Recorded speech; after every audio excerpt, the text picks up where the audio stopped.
Blood cancer, breast cancer, ovary cancer আর lung cancer, এগুলোর মধ্যে কোনটা আপনার মনে হয় কিউরেবল আর কোনটা ট্রিটেবল?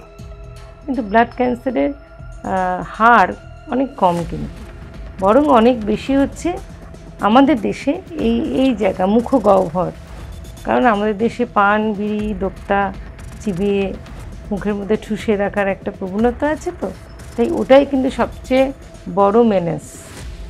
স্তনের ক্যান্সার প্রচণ্ড বেড়ে যাচ্ছে, আমরা দেখতে পাচ্ছি মহিলাদের মধ্যে। সেটা কি পিলস খাওয়ার জন্য, কিসের কারণে?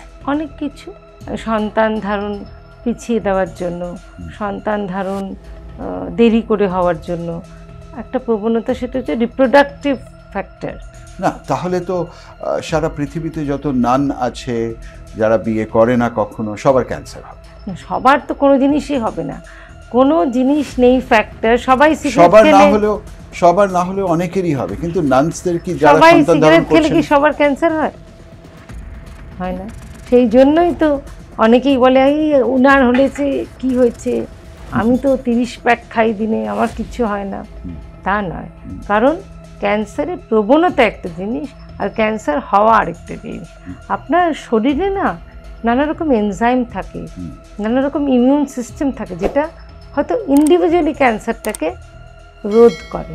সেটা এক একজনের ক্ষেত্রে এক এক রকম।